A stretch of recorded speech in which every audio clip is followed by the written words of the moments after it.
paz, bom dia! Em nossa primeira aula, eu falei a respeito da revelação de Deus, como Deus se revela, onde Deus se revela e como nós podemos conhecer a Deus. Falei também a respeito daquilo que é agradável a Deus, no sentido de adorá-lo como Senhor, e o que é desagradável a Deus quando nós erramos e passamos a praticar a idolatria. Um dos pontos da nossa comunicação, da nossa aula, foi falar o que o pecado fez no homem, como que o pecado prejudicou o homem, entrando ele no mundo, gerando a morte e a morte passando a todos os homens. Falei também sobre o ponto principal, sobre o ápice da revelação de Deus ao homem, que é a manifestação em carne do nosso Senhor e Salvador Jesus Cristo, pelo qual importa que todos nós sejamos salvos. Assim também, em Cristo Jesus, nós aprendemos que somos perdoados. E perdoados de quê? Conforme apresentei na aula anterior, perdoado porque pela desobediência de um só homem, Adão, quando desobedeceu a Deus, tomando do fruto que lhe era proibido e comendo ele no Éden, o pecado entrou no mundo, passou a todos os homens, e o homem agora se torna inimigo de Deus. E a manifestação do nosso Senhor Jesus Cristo veio para nos reconciliar com Deus, perdoando os nossos pecados. Hoje nós vamos falar sobre o perdão de Deus.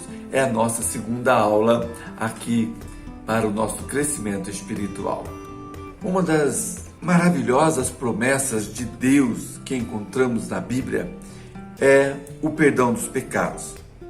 Em João, na Epístola de João, no primeiro capítulo, no verso de número 7, nos diz assim: se andarmos na luz, como na luz ele está, mantemos comunhão uns com os outros, e o sangue de Jesus nos purifica de todo pecado. Ser perdoado por Deus é como se todos os nossos pecados listados numa folha de papel fossem apagados e Deus nos devolvesse essa folha em branco. Há os pecados que cometemos antes da conversão e há aqueles que cometemos depois da conversão. E daí? Como é que fica essa situação?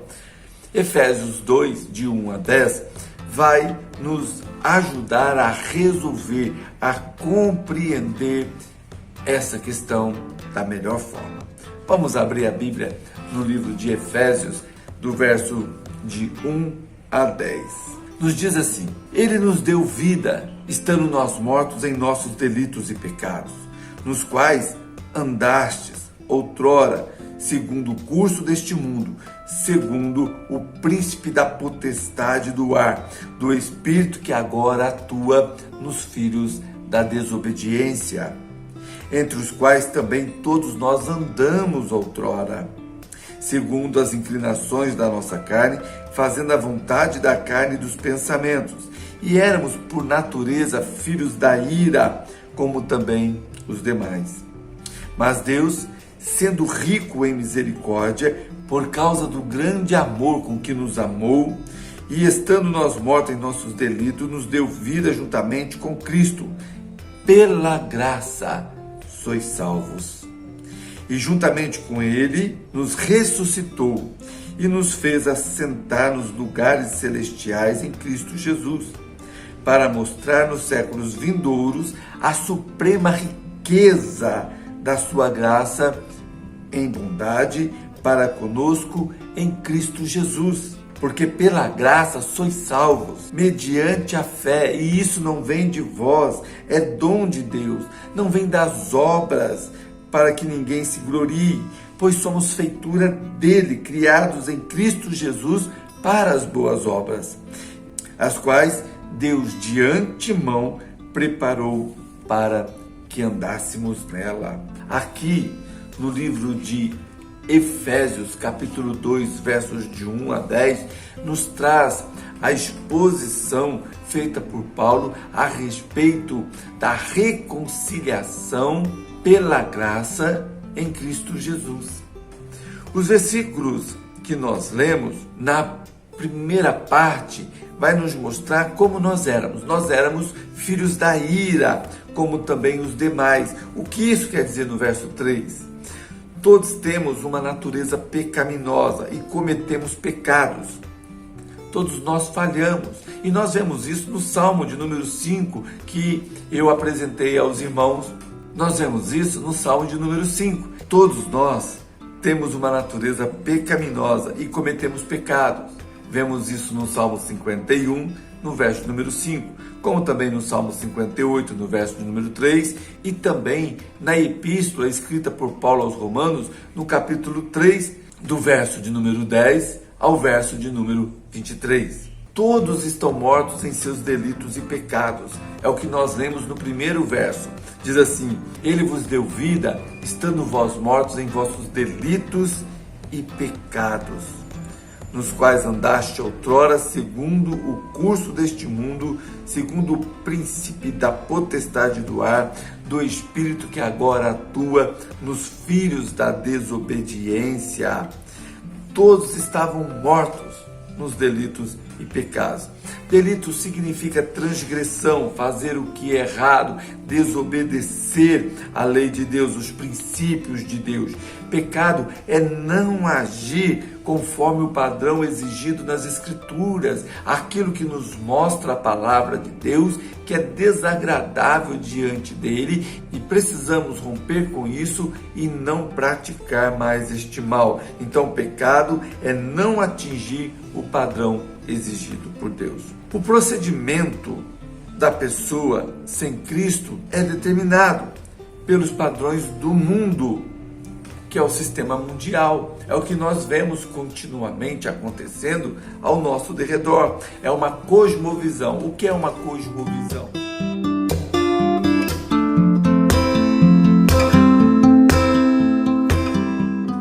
Então, o que nós observamos é que todos estão mortos em seus delitos e pecados, e eles agem conforme os padrões do mundo, esse sistema mundial funcionando contra tudo que é verdadeiro em Jesus Cristo. Tanto é que podemos observar que nos últimos anos, ou melhor, desde a queda, para o homem praticar o que é mal, parece estar mais em consonância com a sua realidade de vida. E a Bíblia nos fala o seguinte, que no verso de número 2, que nós andávamos outrora segundo as potestades do ar, pelo príncipe da potestade do ar, que é o diabo. E é isso que nós vemos continuamente. No livro de Efésios ainda, capítulo de número 6, e ali dos versos 10, 11, 12, falando sobre como devemos proceder contra essas questões, nos fala que quanto mais, irmãos, sejais fortalecidos no Senhor e na força do seu poder, revestivos de toda a armadura de Deus, para poderes ficar firmes contra as ciladas do diabo. Na epístola de 1 João, nós lemos que o diabo anda ao redor, bramindo como leão, tentando tragar, engolir quem ele puder. Então, a exposição que aquele que anda em desobediência, nele atua um espírito de erro para levá-lo à prática contra tudo que agrada a Deus. Pelas inclinações da sua carne, a maneira de pensar, nós vemos isso no livro de Gálatas, capítulo 5, fala a respeito do princípio pecaminoso que existe em nós e dos pensamentos que nós vivenciamos.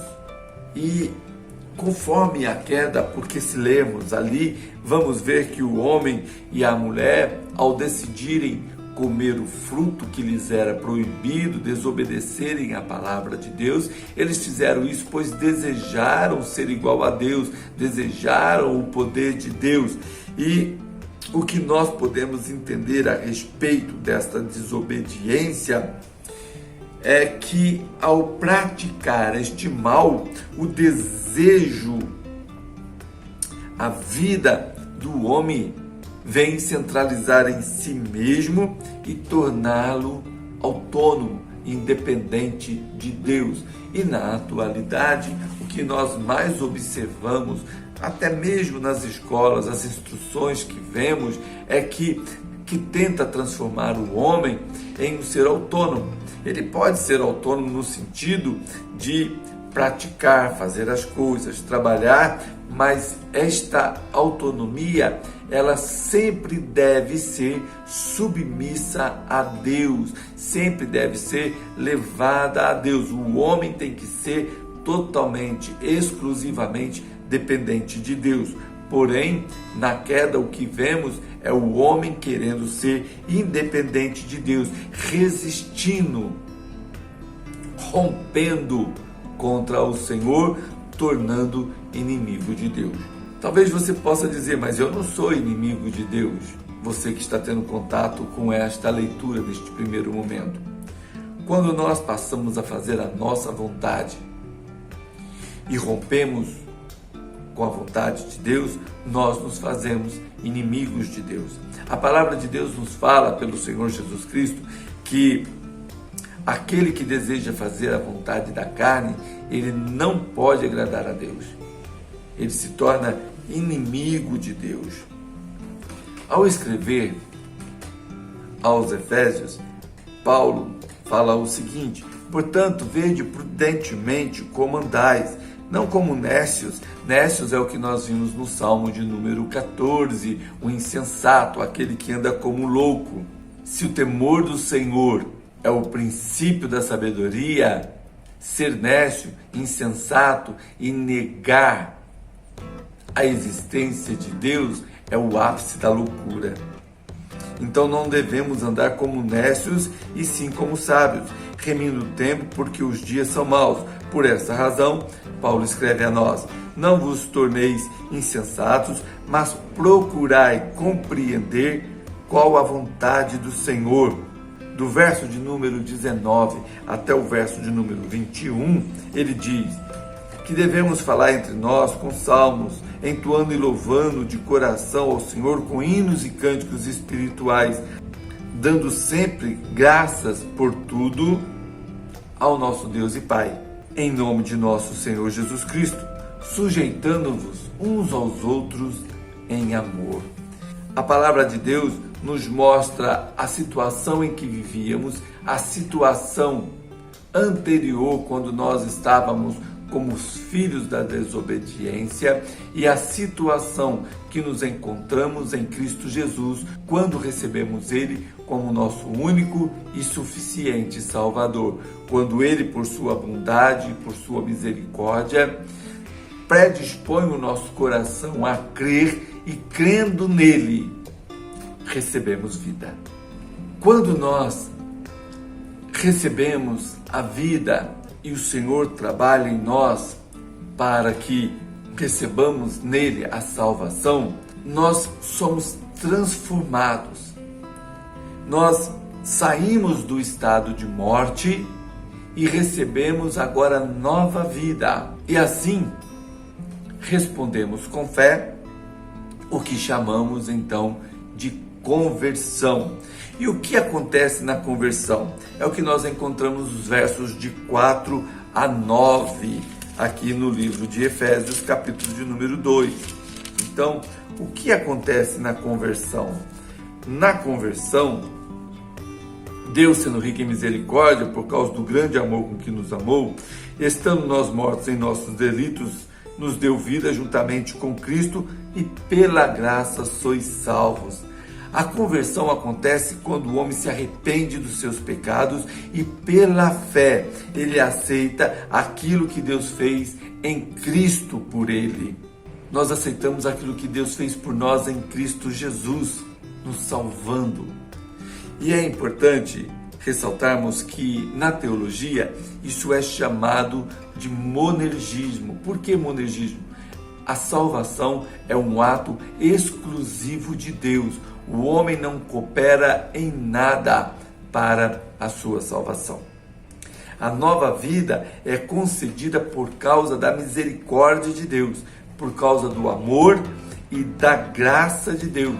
Graça é favor imerecido.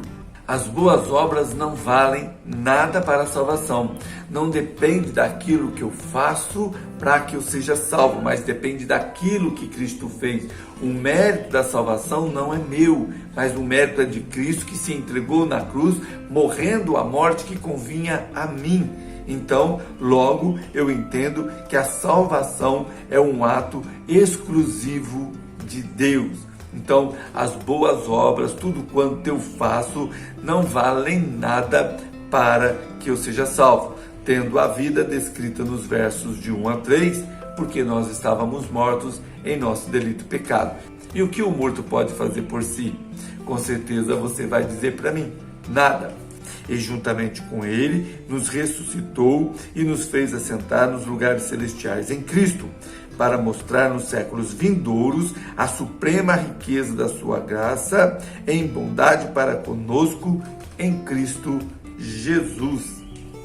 Logo então, entendemos aqui que toda esta obra, ela é meritória, mas de Cristo Jesus. Então, nós recebemos em Cristo uma nova vida. Nós deixamos o passado que ficou para trás, não importa o que fomos, mas sim agora o que somos em Cristo Jesus. Por isso que muitas vezes nós vemos pessoas não compreendendo a mudança que existe na vida de uma pessoa quando ela encontra com o Senhor Jesus. Muitas vezes vamos ouvir dizer: lá na sua igreja tem eis isso, eis aquilo outro. Sim, porque Cristo Jesus transforma o pecador, de maneira que, rendido a Cristo, aos pés de Cristo, ele é transformado e não quer mais viver em uma vida de pecado. Todos nós somos pecadores e todos os nossos pecados são perdoados em Cristo Jesus. Vejamos o que nos fala no livro de Jeremias, capítulo de número 31 e verso de número 34. Não ensinará jamais cada um ao seu próximo, nem cada um ao seu irmão, dizendo: conhece ao Senhor, porque todos me conhecerão, desde o menor até o maior deles, diz o Senhor, pois perdoarei as suas iniquidades e dos seus pecados jamais me lembrarei. Então isso nós lemos em Jeremias 31, versículo de número 34. E no Salmo de número 103, vejamos o que nos fala o Salmo de número 103, verso de número 12. Quanto dista o Oriente do Ocidente, assim afasta de nós as transgressões. Como um pai que se compadece de seus filhos, assim o Senhor compadece dos que o temem. Temos então uma nova posição em Cristo Jesus. Somos agora tornados filhos de Deus. Olha que coisa maravilhosa. Veja lá, veja comigo, no Evangelho de João, no primeiro capítulo, versos de número 12 e 13. Mas todos quanto receberam, deu-lhes o poder de serem feitos filhos de Deus, a saber, os que creem no seu nome, os quais não nasceram do sangue, nem da vontade da carne, nem da vontade do homem, mas de Deus. A partir do momento que nós recebemos nova vida em Cristo Jesus, nos tornamos filhos de Deus. Não somos mais os filhos da desobediência. E quem são os filhos da desobediência? Aqui no Evangelho de João, no capítulo de número 8 e o verso de número 44, vai nos mostrar quem são os filhos da desobediência. Fala assim a palavra de Deus. Olha só o que escreveu João. Vós sois do diabo, que é o vosso pai, e quereis satisfazer-lhe os desejos. Ele foi homicida desde o princípio, e aqui o Senhor Jesus está aludindo o fato do Éden, o que aconteceu no Éden, desde o princípio, e jamais se firmou na verdade, porque nele não há verdade. Quando ele profere mentira, fala do que lhe é próprio, porque é mentiroso, ele é o pai da mentira. Então, nós aprendemos aqui a respeito da conversão, da transformação que nós recebemos em Cristo Jesus e porque deixamos agora o pecado, deixamos de ser filhos do diabo e passamos a ser filhos de Deus. Porque deixamos o mundo de pecado e somos reconciliados por Cristo Jesus. E em Cristo Jesus somos feitos filhos de Deus. E essa é a nossa segunda aula, para que você tenha um pouco mais de entendimento e compreenda melhor a respeito da obra de salvação feita por Cristo Jesus e a transformação que recebemos por sua misericórdia. Contudo, ainda não podemos esquecer de dizer que esta é a razão pela qual nós estamos reunidos como igrejas, os filhos de Deus reunidos para louvarem, bendizerem o nome do Senhor e aguardarem o seu retorno, porque agora, como novas criaturas, somos participantes de novos céus e nova terra. Que o Senhor te abençoe e logo nos encontraremos na aula de número 3.